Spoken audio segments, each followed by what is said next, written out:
Good afternoon, class. This session is being recorded. So for privacy issue, if there is any privacy issue, make sure not to participate at all. Make sure audio video is muted.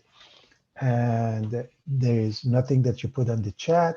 Wait until I'm done with the recording if you have any questions. This is being recorded again and will be posted for all students to benefit from. We are looking at module 1, okay, for intermediate algebra practice test, sample test, take-home test, whatever you want to call that, they all mean the same thing. Module 1, which covers equations and inequalities, graphs, and functions. Those are the 2 chapters. All right.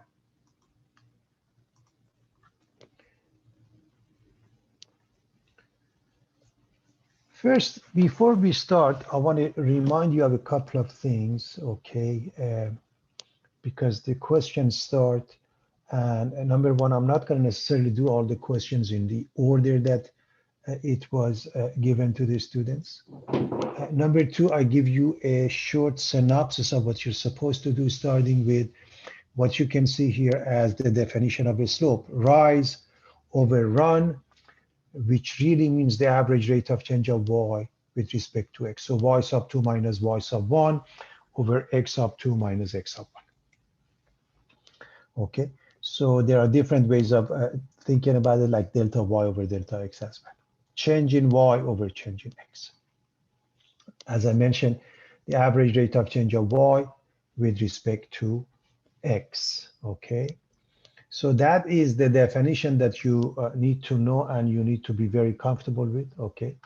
So that is called the slope. Now, a couple of things that come up are as follows. If you look at this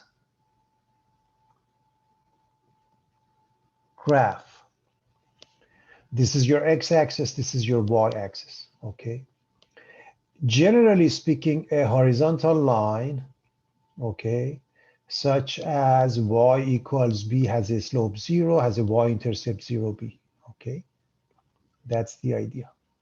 Okay, so over here, in this case, okay, whatever this y coordinate is, I'm not, it appears that maybe it's 1, 2, 3, so 0, 3, but in general 0, b, that is the y-intercept.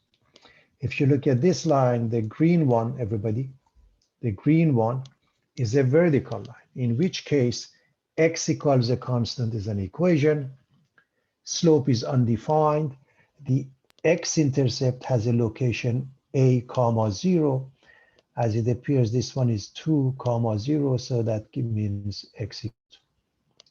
Then we have this line, which has a positive slope, L1, and this line, L2, which has a negative slope. When you are dealing with lines, there are several ways of writing the equation. This is the standard form. ax plus by equals c. Generally speaking, when x and y are on the same side, and it doesn't have to be unique. Slope-intercept form, y equals mx plus b. If you solve this for y, you end up with slope-intercept form. Point slope, y minus y1 equals m times x minus x of 1. Okay. Two lines are parallel if they have equal slopes, different y-intercepts. Two lines are considered perpendicular if their slopes are negative reciprocal, meaning what? You can say m sub 2 is negative 1 over m sub 1, or you can say their product is negative 1. It makes no difference, okay? So I hope everybody is following that, and this was the synopsis of the stuff that we are supposed to know about lines. So I hope everybody is okay with that. All right, now we want to answer a couple of questions here. We want to write the equation of a line that has a slope of 3 and y-intercept of 1. Simply put y equals mx plus b. So again, we just went over that. As long as we remember those formulas, this works out nice and easy. What is the slope of an equation that is perpendicular to this line, y equals 4x plus 3? Well, we just went over that. Number one, find the slope for this line. Obviously, it's given in the slope intercept form. So the slope for this line is 4. Agreed? So what is the slope for the line which is perpendicular to that? It's the negative reciprocal of that. In other words, 1 over 4 and negate that.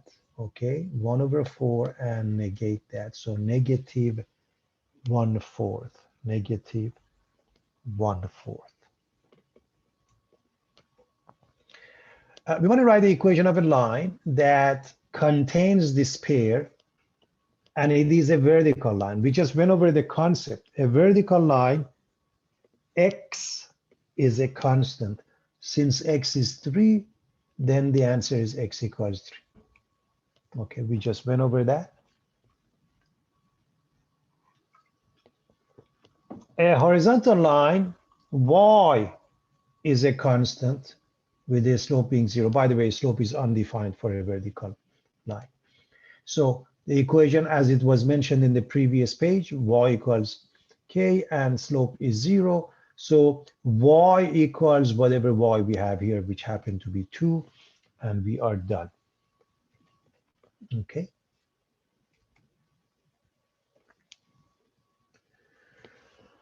All right. We want to put this equation in slope-intercept form and find the y-intercept. Well, it simply put solve for y. That's the way you put it in slope-intercept form. In other words, here's the equation. Everybody remembers?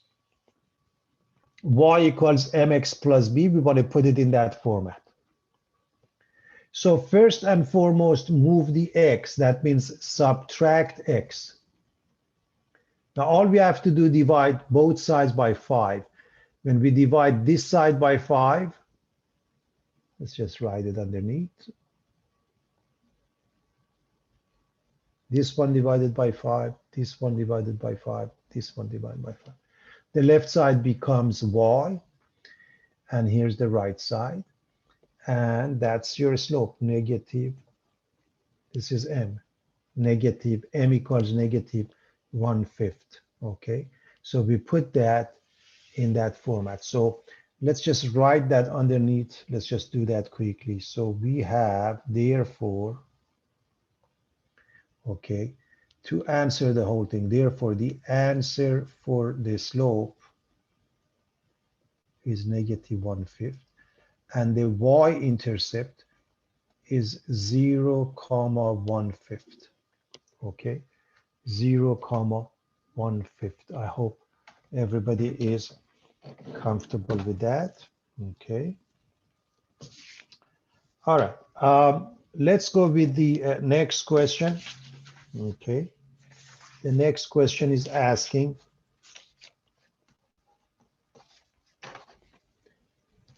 determine if the two lines are what? What is the relationship? Are they parallel? Are they perpendicular? What's going on as far as the two lines are concerned? And we need to figure this out. So it's very simple.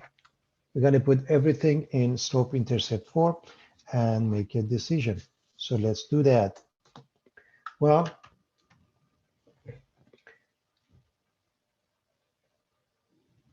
this one you move the x and you divide by 2. This one you move the 2x and you divide by 4.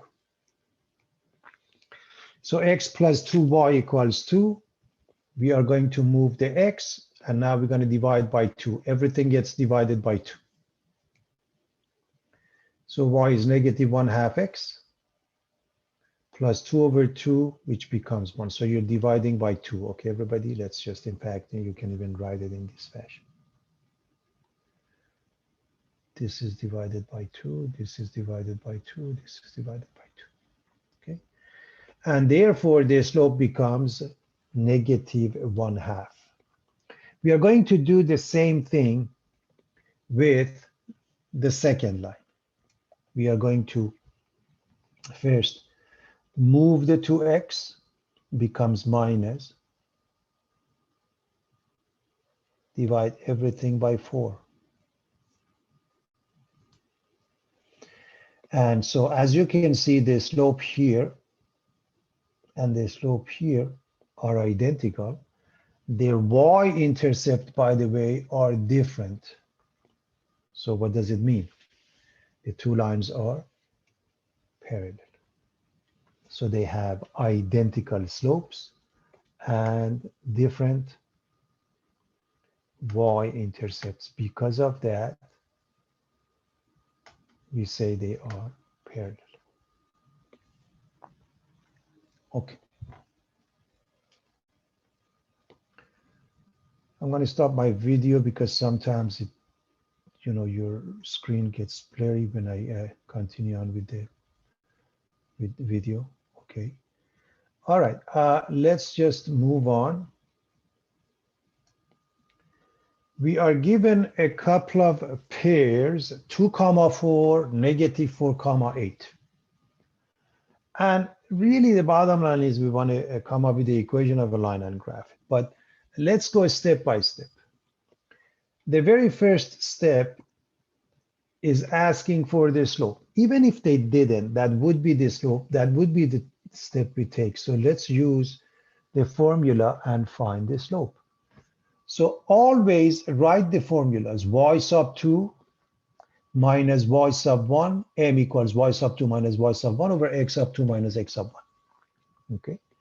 So this is y sub 2 8 minus 4, that's the numerator, and the denominator is minus 4 minus 2. So this is 4, this is negative 6, and that is negative 2/3. So that's the first step. We want to come up with the equation and we want to put it in slope-intercept form. So we are going to use the point slope, and we're going to use one of those two pairs. It doesn't matter which one class. Okay. So for example, if you do that one, the first one, y minus 4 is negative 2/3 x minus 2. Okay, we are using that formula. That means this is minus 2/3 x plus 4/3, and we're going to move the negative 4 as well. So first, you distribute these two and you move the negative 4 class. This one has been done at the same time. You can do it, in 2 steps if you want. So this has been moved. That's why we have this plus 4, okay? And I'm assuming nobody has any problem with fractions. When you multiply these two, you get negative 2/3 x. When you multiply these two, you get positive 4/3. When you multiply a fraction by an integer, the integer, you just multiply it by the numerator. So in essence, let me make sure, minus 1 is positive. 2 and 2, that's why you get 4/3, okay? Now all we have to do, combine these two. To combine these two, the denominator, the common denominator is 3. In other words, you have 4 and 4/3. 4 times 3, 12 and 4 is 16/3. I'm going to assume everybody can add fractions with no problem. Here's the next thing that I highly recommend you do before you move on. We use the first pair, everybody.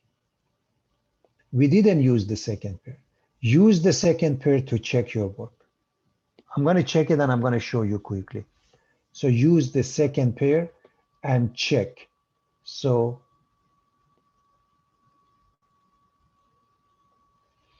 y equals, I'm going to write it here. So y equals, in other words, is 8 equal to negative 2/3. I'm going to multiply this by x, which is negative 4, and I'm going to add it to 16/3. I hope you see that the right side, negative 2/3, negative 4, the product is positive 8/3. plus 16 thirds, 24 thirds, and it checks. It checks. It is equal to 8, isn't it? So that's the thing. It doesn't take a long time, but it is worth checking it. Whenever you're done, the pair that wasn't used, put it in. If you come up with the correct answer, everything is perfect. Now, the next one, we want to come up with the intercepts. Obviously, clearly, 16 thirds is the y-intercept. However, I like to put this in a pair. So 0 comma 16 thirds. How do you find the x-intercept? You set y equal to 0. If you set this one equal to 0, I hope you see you can ignore the denominator because they are identical. So minus 2x plus 16 is 0, x becomes 8. So I like, okay, so and this is the definition of intercepts, okay? The x-intercept is the point at which the graph crosses the x-axis, x comma 0, and the y-intercept crosses the y-axis. And those are the answers. First and foremost, this one is just given. And this one, if you set this one equal to 0 and solve, 0 equals negative 2/3 x plus 16 thirds results in the pair 8 comma 0. Practically you're done. You are going to graph by putting the two pairs. Okay, now this is not to scale and it may be even hard to see a little bit. This is when we say 16 thirds, maybe I write it for the sake of understanding this better. I'm going to write 5 and 1/3, which means here's number 5, and this is a little bit, it's 1/3 between, you go up. It doesn't really indicate that, but it's above 5 for sure, okay? And then 8/0, this is 8/0. Again, it's not, this one is a little bit off because it's hard to put it there. And then connect the two, and that's your line. So if we had a larger scale, it would have made it easier. I didn't have room. So 0, 16 thirds, that means 0, comma 5 and 1/3, okay? So I hope everybody is okay and clear on that, okay? So this is the graph, and this is it, okay? We are going to move on.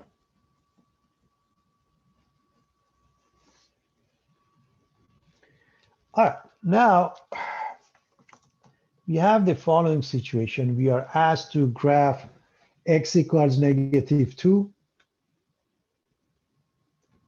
and y equals 3. If you recall, x equals a constant is a vertical line, okay? And basically this is where the location of its x-intercept is, and here's the line. So here's the x-intercept, and here's the line. Whereas y equals 3 is a horizontal line, 1, 2, 3. So this would be the y-intercept, this would be the line. Y-intercept is the line. I get it may not be, okay, the location of the intercept may not be perfect, but you get the picture. Okay, I've added a couple of questions here, class, just in case, just to remind you. Find the equation of a line containing the two pairs. And the reason I picked these questions, I'm adding them because I want to remind you of something. If you happen to have two pairs, if you see identical x's, in this case we do, there's really nothing that you have to do. The vertical line is x equals negative 2. Okay, you don't have, in other words, you don't have to go through the process of finding the equation of a line. You don't have to use a point slope to come up with the line. And the same thing here, take a look. If the y coordinate is being repeated, that means y must be 7. So pay attention to these two questions I've added. When x repeats, the equation is x equals that number. When y repeats, the equation is y equals that number, okay? So I'm hoping this is clear to everybody. All right. Sometimes rather than doing the question because they have been done, I may pick some similar questions. This is similar to question number 12. Let's find the equation of a line, okay? We've done a similar question. Again, the pairs given, all right? And by the way, this is the synopsis of some of the stuff we have discussed and we are going to use on this page. First, we find the slope, okay? So rise over run, y sub 2 minus y sub 1 over x sub 2 minus x sub 1, minus 6 minus 10 over 5 minus minus 3. So this becomes negative 16. This becomes positive 8 because this is minus minus plus, which is negative 2. We are going to use this formula. Y minus y1 is m times x minus x1. And we're going to use one of these two pairs, okay? For example, this one, y minus 10 equals m, which found it to be negative 2, x minus x sub 1, which is negative 3. If we distribute this one,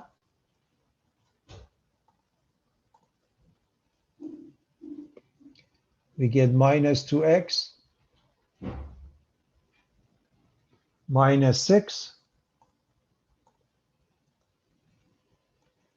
We add 10 to both sides. Here's your final answer. And it's really a good practice, as I mentioned, to check. If you plug in 5, minus 2 times 5 is minus 10, plus 4, it's negative 6. I just checked in a split second. It showed me, yeah, I haven't made a mistake. And that's the beauty of math. You can check your work and you must. Okay. Here's the next question. I want to find the equation of a line that is perpendicular to this line. And it contains this pair.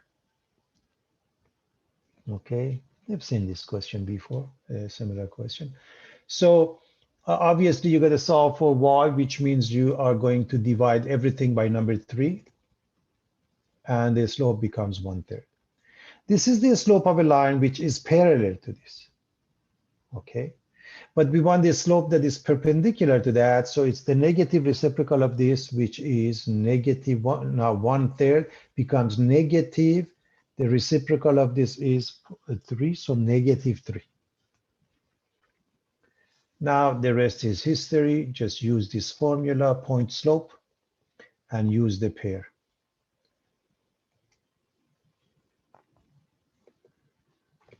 Of course, this is minus 3x minus 6. We are going to add 1 to both sides, and that's your final answer. Again, we are looking at questions we've seen. Okay, everybody? It's really not that big of a deal. Let's move on. Okay. Let's look at an application. We will look at a few applications, and it's important to see what's given when we read the question. This is a class of problem known as motion problem. Before even we, let's read it, and then I explain that to you. John leaves his house at 7 a.m. The sister Mary at 8:30 and tries to catch up with John. She's walking 2 kilometers per hour faster than him on the same route in the same direction. If they both kept up on the same route, Mary could reach John 3 hours after she left. Find John and Mary's speed. Okay. This is called a motion problem class. Class of problem known as motion problem. And what's really important about that, to know D equals RT. So the distance is the average rate times the time. If you are doing 50 miles an hour and you drive for 2 hours, you cover 100 miles. That's the idea. Okay. So we set up a table like that. It is extremely important when you do the math, you'll be able to understand it even 2 years later if you go back to the same question. So the setup is extremely important. So John leaves house at 7 a.m. So I'm going to put number 7 a.m., 7 here for me, 7 a.m. And Mary at 8:30. A piece of information for me, I will, discuss that later on. And then when you look at the rate, she is walking 2 kilometers faster. So we don't know the speed for any of them. So if you take John's speed to be x, Mary is the same thing, plus 2. On the other hand, if you let x be Mary's speed, then John's speed becomes x minus 2. The difference is in this format, when we finish the job and we find x, we find John's speed. But if you set this one equal to x, when you finish the job, you find Mary's speed. That is the only difference, okay? And they will not have the same answer. This x and this x, this has to be 2 larger than that. So you don't want to mix them up, but understand that you have a choice. So one more time. If you let x represent the speed for John, the speed for Mary becomes x plus 2. But if you choose x or y or z, some other variable for Mary, this one would be the same thing, minus 2. Okay. Now let's discuss the timing.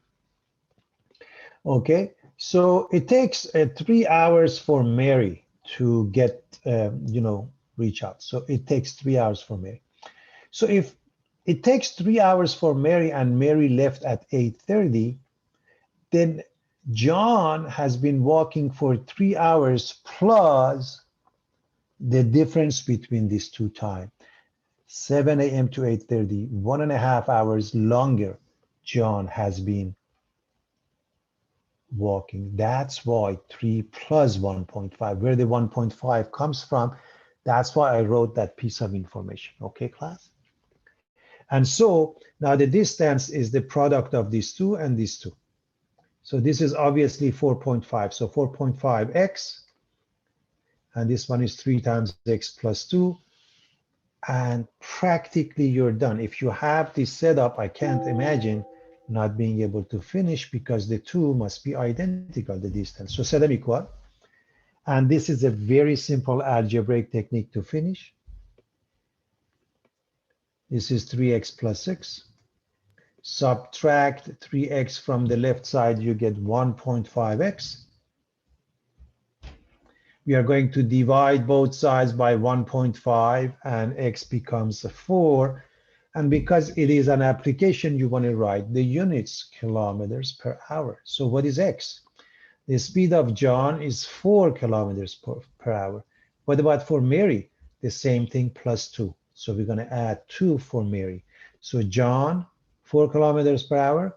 Mary, 4 plus 2, 6 kilometers per hour. Very straightforward. I hope everybody is okay with that. Okay. All right, so applications, it's important to set them up properly. A chemistry lab assistant wants to prepare 10 liters of 48% acid solution. In stock, he's got 80% and 40% solutions. How many liters of each do we need to get a 10-liter mixture? Okay. This is a class of problem known as a mixture problem. So here's the name, mixture problem.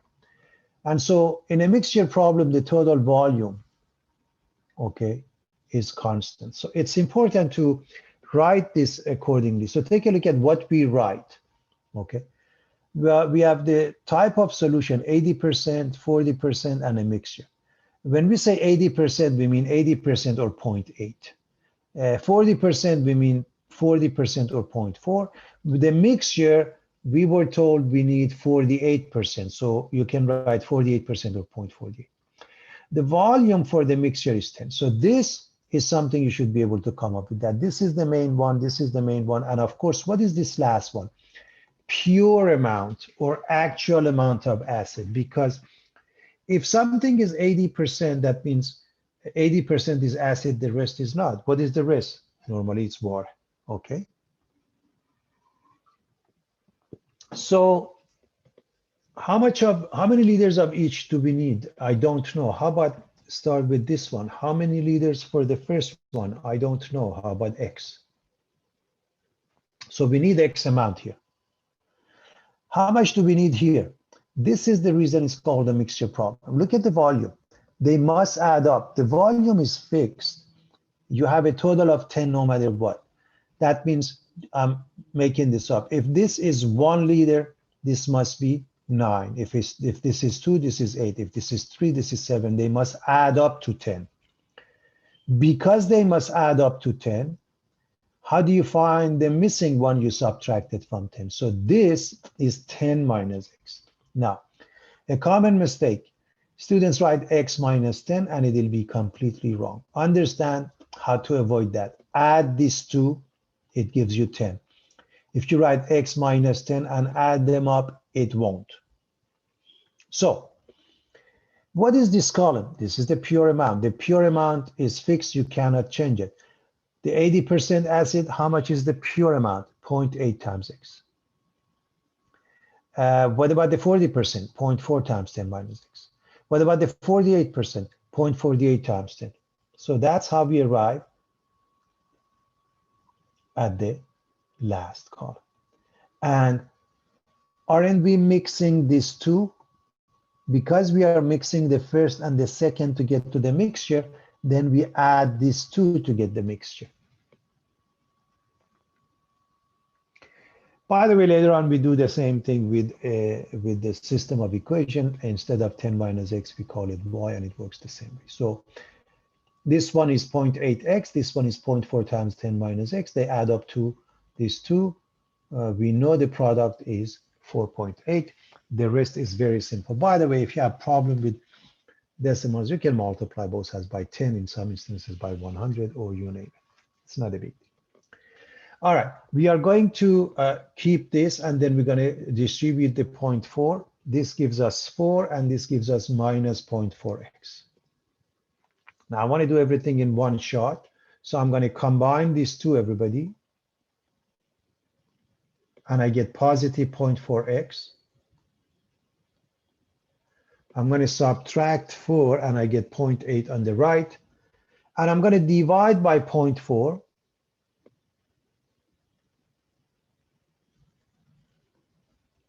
Gives me x equals 2.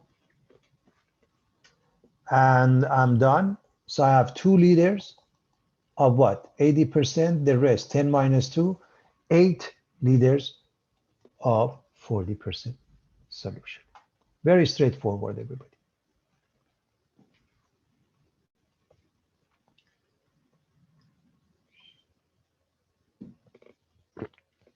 Okay.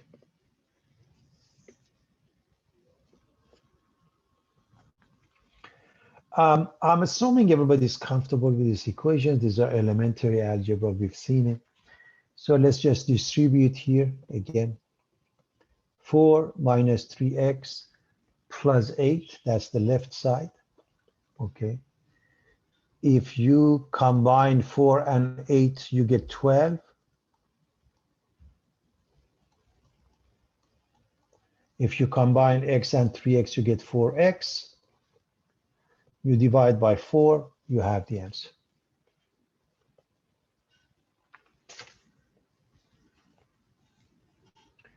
Okay, everyone.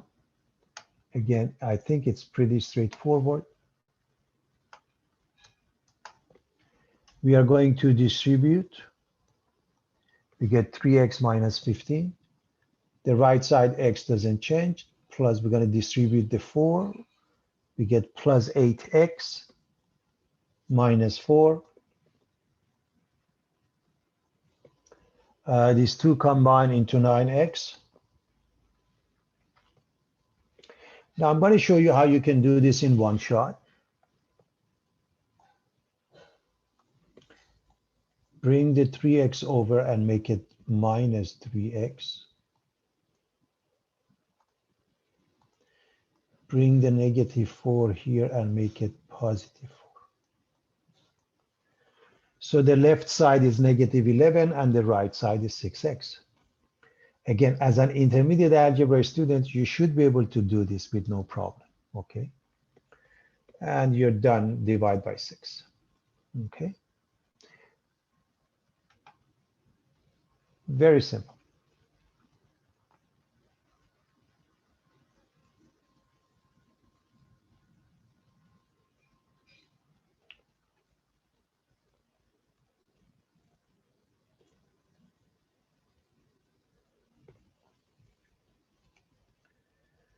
All right, I'm looking at this question, and again, when I say similar, some of the questions are identical from what we have, and some are not. For example, this comes from there almost. This is different, this is different. But although they are different, but conceptually they are identical. So I want to explain the idea behind an absolute value. First of all, absolute value by definition means distance from 0. And to solve, and I hope everybody remembers that. To solve, here's what we need to do. We need to isolate the absolute value first. And in order to isolate, if you look at this one class, there is nothing you have to do. It is isolated already. Are you with me?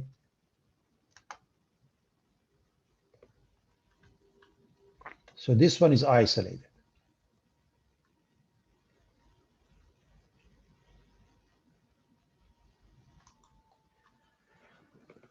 All right, so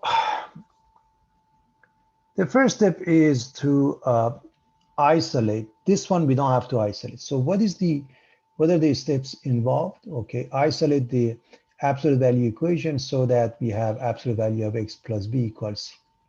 That's the first step. Okay. If the right side is negative, there is no solution, class. There is no solution. If it's positive, then we can cut it into two pieces. Okay. So for x minus 7, or in this case, ax plus b equals c, and ax plus b is equal to minus c, and solve both. And that's the second or the third step, and you have to really check. So 4x minus 7 is plus minus 5. So you are creating two equations, everybody. You are creating two equations. We are moving this negative 7. We are moving this negative 7. That means we make it positive 7. Okay. And I hope you realize we have to divide by 4. Now, what is this? 7 plus 5 is 12 divided by 4, 3. 7 minus 5 is negative 2 over 4, or I'm sorry, 2 over 4, or 1/2. I hope you see that. And you have to check. This part is extremely important, class. So, for example, you can put, and the checking only takes place with the original one, okay? So I'm going to leave it for you to check. I'm going to check one of them for you, okay? For example, if I check 1/2,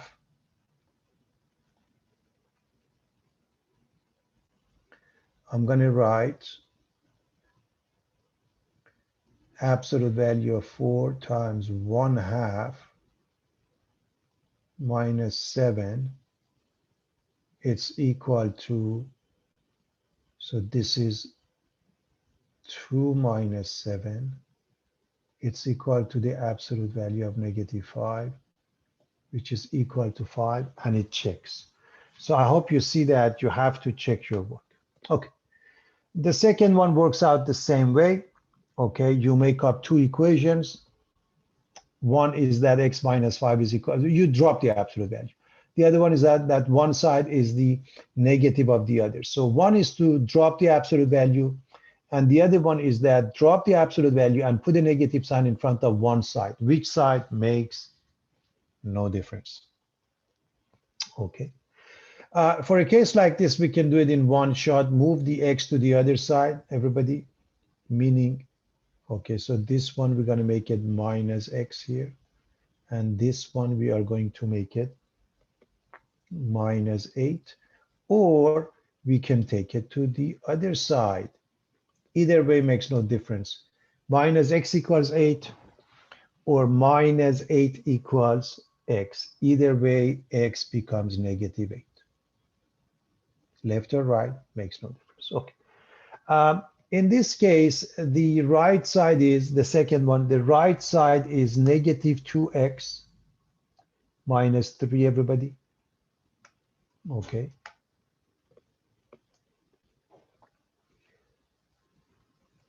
So you can move the -2x to the right, to the left, becomes positive 3x. If you move this one, you get positive 2x, resulting in 3x. If you move this one, you get positive 5 with -3 gives you 2. So you put the 5 here, okay, class? So x equals 2/3, okay?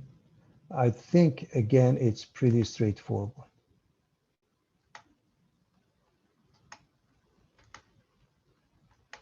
All right, let's look at this last one on this page.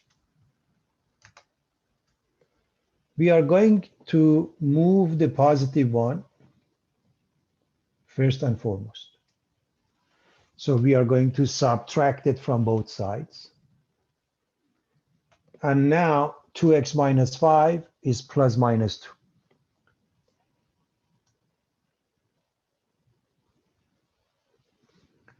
We're going to move the -5. We make it positive 5. We're going to divide everything by 2. 5 plus minus 2 divided by 2. If I add them, 5 plus 2, I get 7 halves. If I subtract 5 minus 2, I get 3 halves. So there are two answers, and I can't emphasize this enough. You must check with the original equation, nothing in between. Original equation, nothing in between.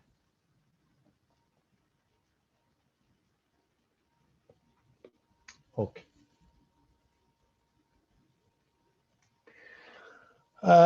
Solve graph on a number line and write a solution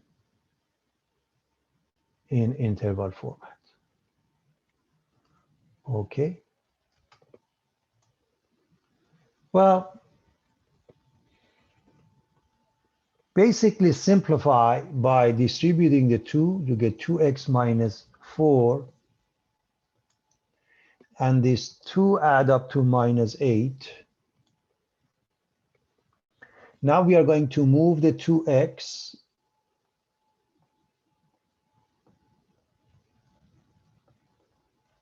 make it -2x. And we're going to move the +1, make it -1. So we get 3x less than -9, and we divide by 3. We get x is less than -3. Now this is the inequality solution. Okay, class? Interval solution. Interval.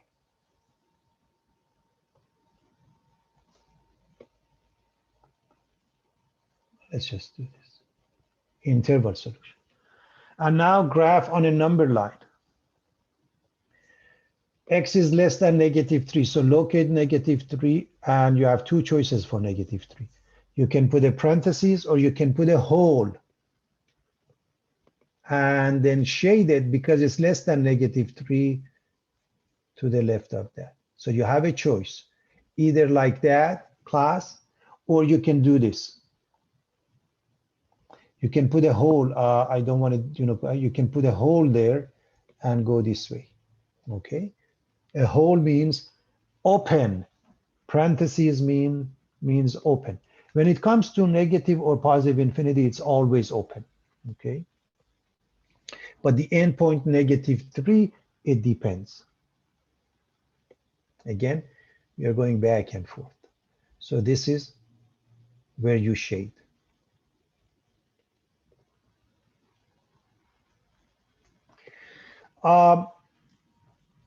Again, some of these questions are identical to what we have. Some of them are slightly different. Anytime you have an absolute value inequality, again, remember the first step for equality works here too. You have to isolate it. After it's isolated, if it's less than, okay, then you can sandwich between negative and positive. So I'm going to sandwich this between -7 and +7. This is the and statement, okay? I could say, remember, I could say 2x plus 3 is larger than -7 and 2x plus 3 is less than 7. This is an and statement. Okay, let me write that for you in case. This is the same as saying 2x plus 3 less than 7 and 2x plus 3 larger than -7. That's the meaning. All right, we are going to subtract 3 from all sides. And now we are going to divide by 2. And that's the answer. Now, this is the inequality answer. This is the interval format. And on a number line, we're going to go from -5 to +2. So from -5, you can put a hole here, okay? 2, you can put a hole here and go in between. Okay, let me actually do that and erase it. You could do it like this, class. You can say this is -5, hole, and anything in between. That's one way. Or you can use parentheses, okay? So let's actually clean that up. It is absolutely up to you. It makes no difference. Okay, it makes no difference. All right, here's the next one. The very first thing we need to do is to get rid of number 3. Okay. The next thing is to get rid of number 2. That means we're going to divide. Now that we have just the absolute value, in fact, I'm going to box that so you see the importance of having this done such that it is completely isolated. Now I'm going to go here and take a look at this one. If absolute value is larger than a and a is positive, then x is less than -a. So this is less than -5, or this is larger than 5. Of course, because it has the equality, we follow the equality too. So follow this second one here. Okay, everybody, take a look at this one. Take a look at what I wrote here. And now you have 2 inequalities to take care of. This is the or statement. So we are going to move the -1. That means we're going to add 1. We're going to add 1, everybody. Okay. So we are adding 1. And we are dividing by 3. And this is the final answer as far as the inequality is concerned, okay? Now, the interval format, very simple. X is less than or equal to -4/3. That means -infinity, -4/3. And because of the equality bracket, because we need it, and x is larger than or equal to 2, so bracket 2 to infinity with the union in between. So take a look at the interval format. It is extremely important to understand how it's done. As far as the graphing is concerned, it's very simple, class.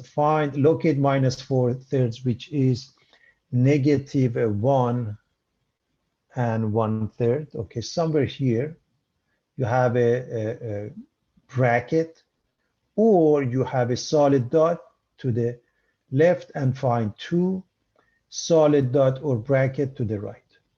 So we have that. Or you can put a solid dot, as I said. Let's look at the next one and the last one on this page. We want to do that. Step 1, get rid of number 10. Remember, do not touch your absolute value until it's completely isolated. Everybody, it has to be isolated before you make a move. I can't emphasize this enough, okay? I hope everybody's following that. So with that being the case, I'm going to get rid of the 10, meaning I'm going to subtract 10. And the moment you subtract 10, here's what happens. Let's read it. An absolute value of whatever, less than or equal to negative value, it will never happen, because absolute value is distance from 0, and in the worst case scenario, it's equal to 0. Therefore, there is no solutions, everybody. Okay, there is no solutions.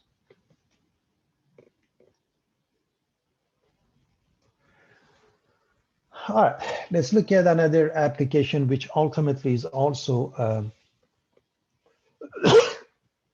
mixture problem. So admission tickets for Little League, they charge $4 for adults, $1.50 for children. We have a total of 225 tickets, and we collected $500. How many adult tickets and how many children? So that's what we want to look at. Okay, everybody? So let's see what happens. Well, as I mentioned, you are looking at an application. Let's set up an application as follows. Okay.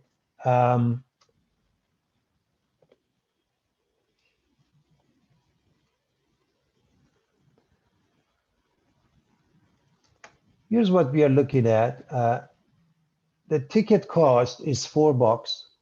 Let me just.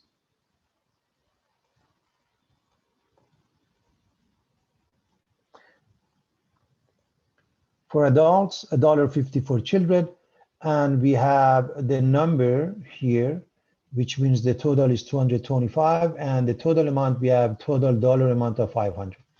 So how many of each we don't know? You can say this one is X or this one is X, makes no difference. One of them is X, and one of them is 225 minus X. Okay, so it's important to put them in a proper perspective. If X represents the number of children, then 225 minus X represents the number of adults. Why is that? Because we have a total of 225. And so the product of these two is the dollar amount we get from the adults. The product of these two is the dollar amount we get from the children. Okay. And the sum of the two is the total dollar amount that we know it's $500. So let's add this and this. Okay, everybody? Okay, now we need to distribute the 4. 4 times 225 is 900, plus 4 times minus X is minus 4X. 1.5X, everybody.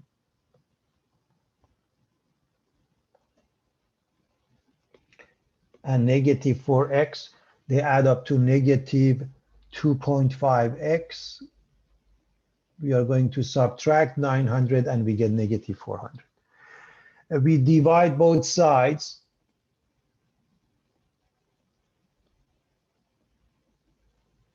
By negative 2.5. And by the way, this is the same as saying 4,000 divided by 25. This is how you get rid of the decimal. By the way, negative cancels out the negative. I hope everybody knows that. And this is simple. I hope you know that if this is like 100 divided by 25 is 4. So 4 times 40 gives you 160. So if we have 160 to represent X, the number of children, 225 minus 160, which is 65, is the number of adults. Okay. I hope it's pretty straightforward. Okay, class.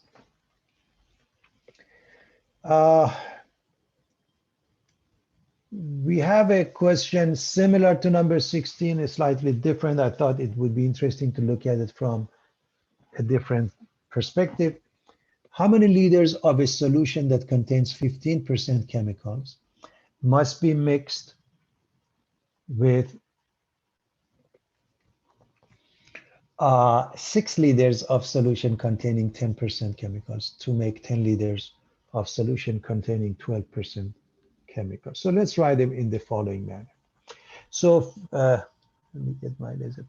15% solution or 0.15, 10% solution or 0.1. You really need this column, I want you. And the mixture is 12% or 0.12, okay? So how many liters of 15% we don't know must be mixed with 6 liters, okay, of 10% solution. So I'm writing everything that I have been given here. So look at the table, okay? So how much of 15%? I don't know. How about X amount? Then if this is X and this is 6, they mix up to give us X plus 6. Now the pure or the actual amount of acid would be this column times this column. So 0.15 times X, 0.1 times 6, 0.12 times X plus 6. And now this column, we add these two to get here, okay? This is the equation that comes from this last column. You add up the first two to get to the last one. Okay, everybody? This is 0.15x, this is 0.1 times 6 or 0.6. This is 0.12 times x is 0.12x, and 0.12 times 6 is 0.72. Let's move things around. We are going to subtract this.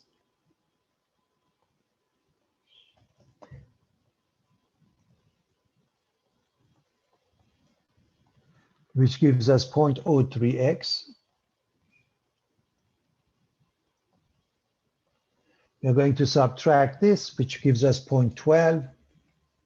We are going to divide both sides by 0.03, which is the same as saying 12 divided by 3 or 4. So we need 4 liters of 15% solution to achieve what we are looking for, everybody. Okay.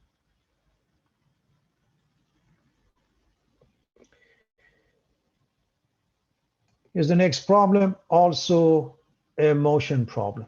A train and car leave from Pasadena, California, okay, at the same time. The car is doing 50 miles per hour, the train 70 miles per hour. If the train gets there 2 hours ahead of the car, find the distance from railroad station to the state fair. So let's put in what we have. 50 here, 70 here, and if it takes the train X amount to get there, remember, the train arrives at the fair 2 hours ahead.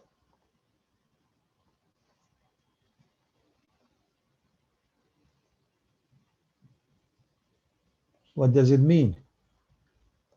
It means for the car, it takes 2 hours longer to get there. So X plus 2. Again, if you choose X for the car, then the train is X minus 2. X represents the time. If you're going faster, you're going to cover the same distance in a smaller time. The distance covered by the car is 50 times X plus 2, by the train is 70 times X, and the two are identical. So again, as long as I have this table, practically I'm done. If I have the table, I am done.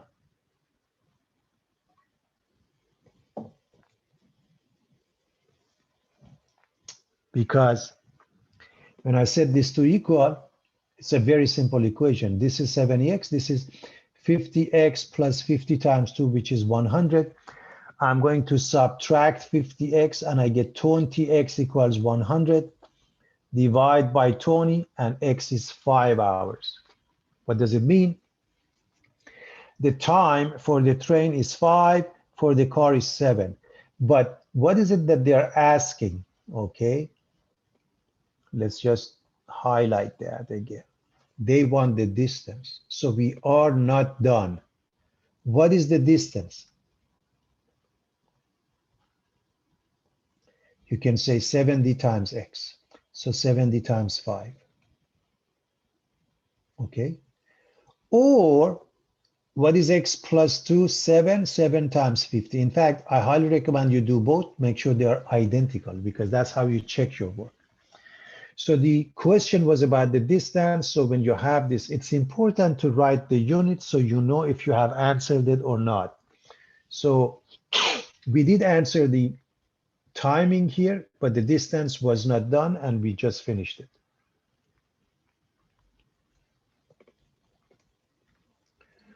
All right, given the graph, what type of test is used to determine whether it's a function or not? I hope you remember that. It's VLT, short for vertical line test. VLT, everybody. Vertical line test, okay?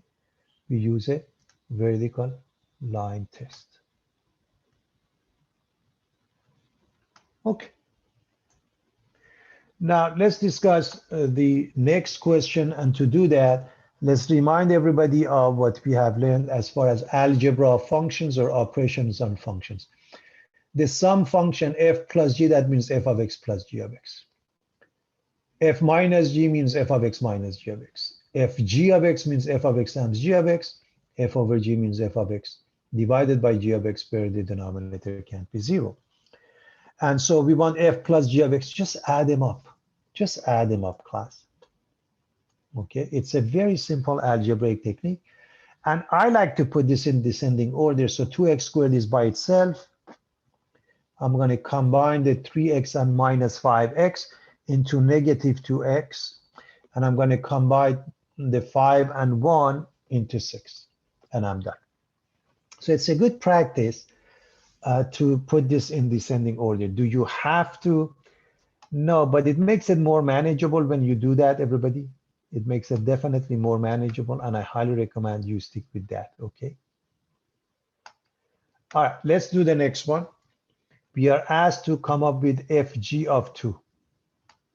Okay, now it's really simple. In my opinion, you have two choices, and I'm going to explain. The second one is easier. One is to find fg of x, okay, fg of x, and then replace the x with 2. But this is easier if you don't. You just say f of 2 times g of 2 by this meaning. Instead of x, put 2. So you want f of 2 times g of 2. So here's your f function, plug in 2. And here's your g function, plug in 2. Okay. So 3x plus 5, that means 3 times 2, 6 plus 5. And this one is 2 times 2 squared. 2 squared is 4 times 2 is 8. Minus 5 times 2 is 10. Okay. Now, if you combine them, this becomes 11. Okay. 8 minus 10, negative 2 plus 1 is negative 1. Their product is negative 11. And you're done. Okay.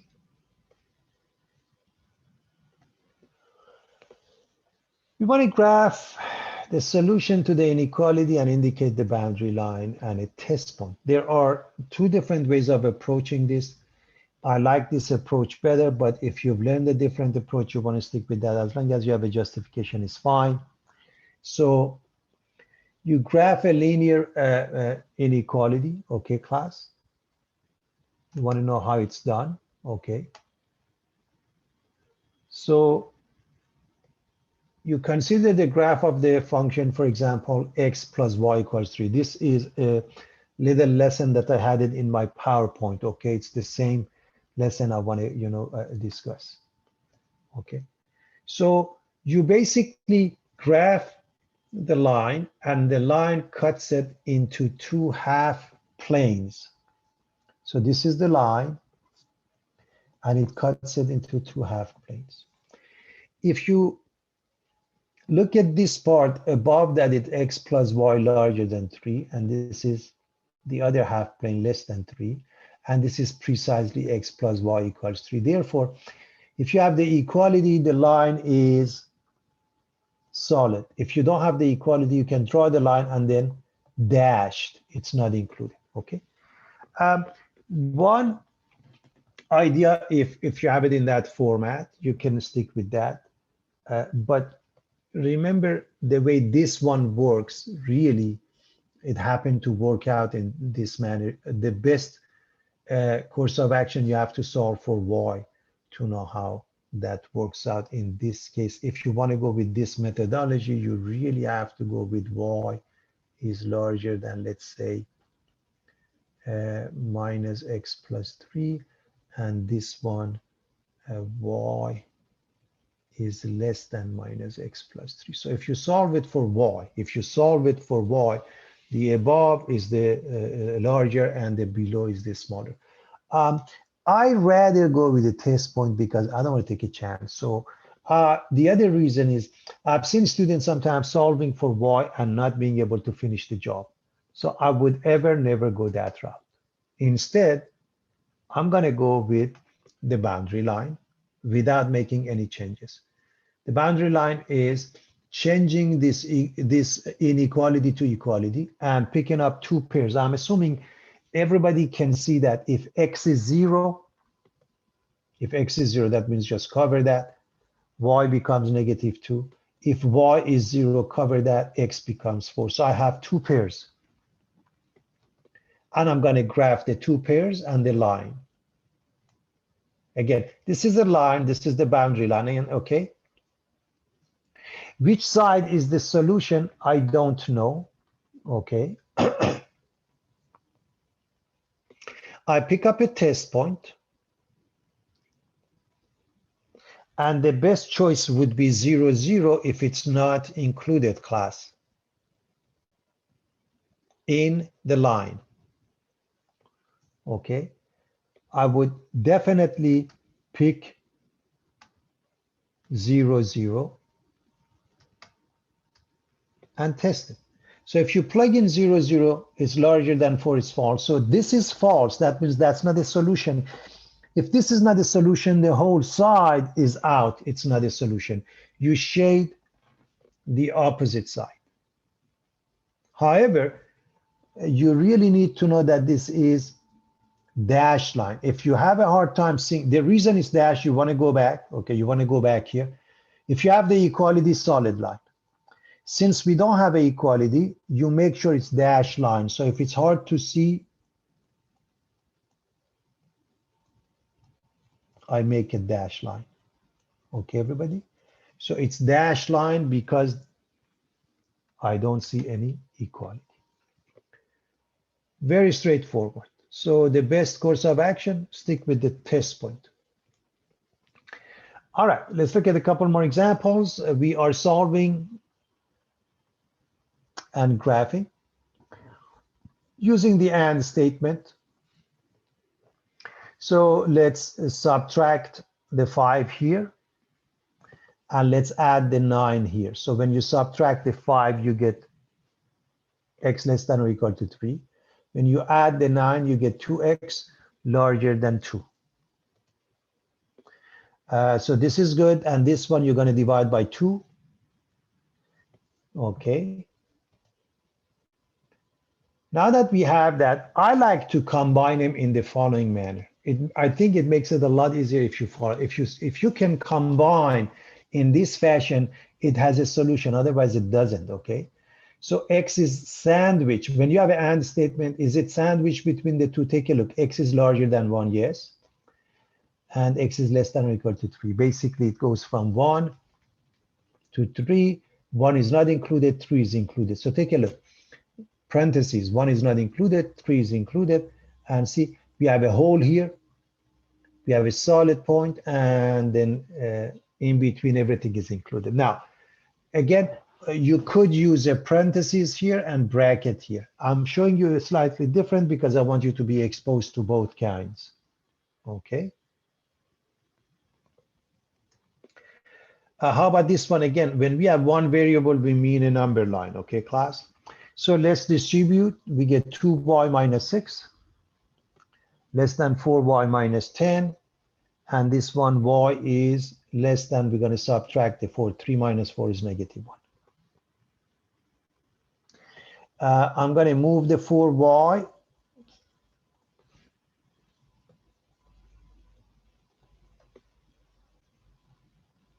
and subtract from 2y, giving me negative 2y. I'm going to move the negative 6, make it positive, and it gives me with 10, with negative 10, negative 4. This one, there's a reason I kept it this way. I meant to have a negative, coefficient on purpose. When you multiply or divide by negative, the sign will flip over. Okay, so that's what happens here. Y is larger than 2, or y is less than negative 1. So normally we write this one first, but anyways, this means from negative infinity to negative 1, and this means from 2, okay, to infinity. And we have the inequality class, so let me change both of them. They are both parentheses, okay. So, and I have them both, they are wholes, okay. I see this is a whole and this is a whole. I want you to pay attention to that there was a typo here, okay. So that is taken care of. And we are going to move on.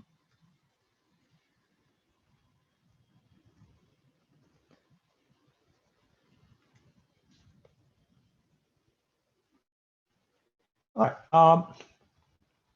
We are interested in finding the domain and range. The simplest definition for domain is all possible values of x. So in this case, x can be from here all the way to here. And the y, so it's from negative 2 to 5. You can say x is between negative 2 and 5, or you can just use the brackets. And the y, see the bottom is here, believe it or not, and it goes all the way to here along the y-axis, somewhere here. So there seems to be like, I don't know, 2.7, whatever you read. On the other hand, if there is an arrow, okay, if there is an arrow like this, then the domain becomes negative 2 to infinity, and the range becomes 0 to infinity if there is an arrow, or if you believe there is an arrow. So you want to be careful with your answer. Okay, class?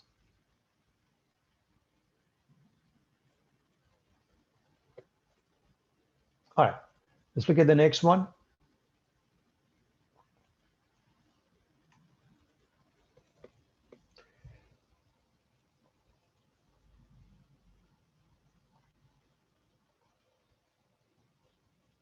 Starts from here, goes to here. That's your domain, 0 to 7.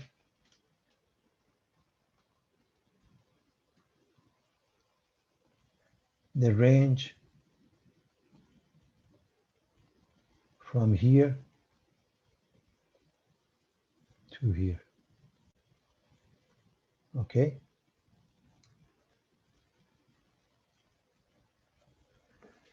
From negative 2 to positive 4.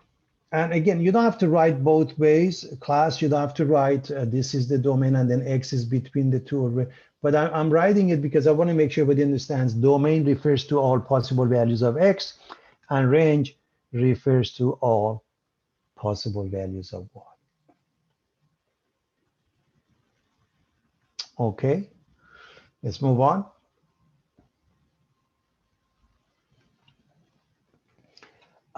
The first question we want to solve for X. Okay, everybody. And so we want to isolate that. Now, you can isolate it the way it is, or first and foremost, get rid of the fractions. It's really a good practice. And I hope you know that between 4 and 6, 12 is the LCD or the least common denominator. So it means we are going to multiply both sides by 12.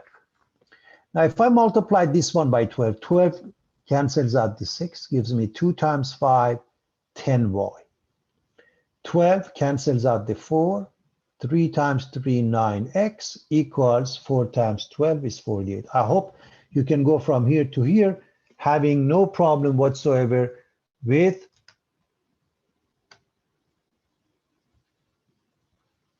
fractions.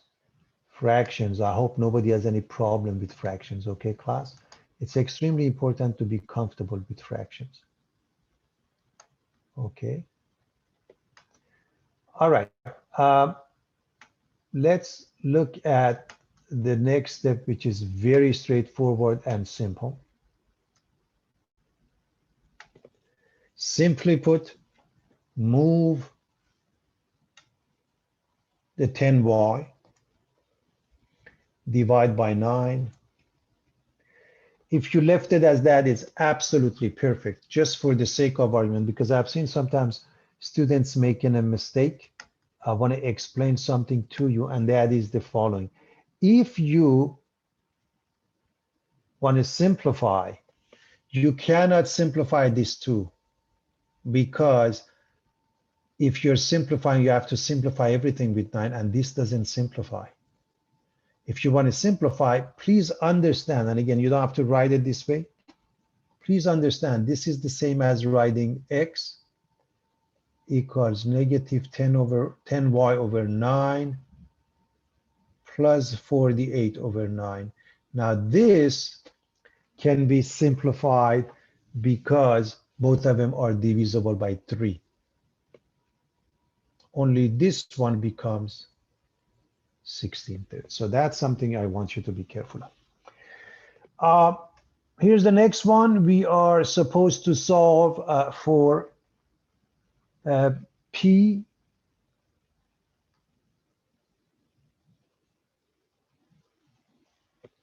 Okay. So let's get rid of the fraction. Okay. By multiplying by 4. So this gives us 4w. This gives us 4b. And then 3/4, 4 and 4 cancel each other.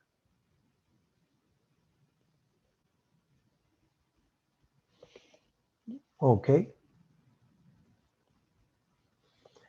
In fact, I think I'm actually I'm solving this for w, I think. Well, let's just continue with p. With that being the case, then let me just finish it as follows.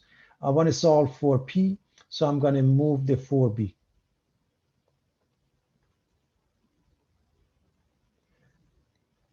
For w minus 4b equals 3pw. If I'm solving for p,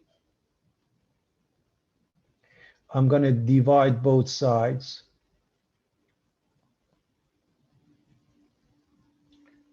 by 3w, which means 4w minus 4b divided by 3w equals p. And I'm done. Now, again, it's important to see that you cannot cross those two. That's not how it works because, you know, this one doesn't have anything in common.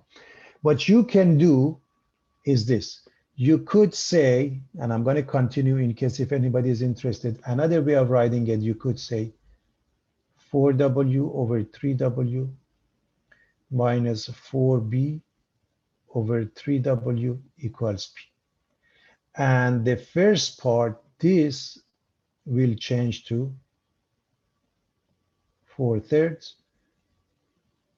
minus 4B over 3W equals P. That is absolutely up to you, but it really makes no difference. I hope everybody understands that. Okay. And this is the way you solve.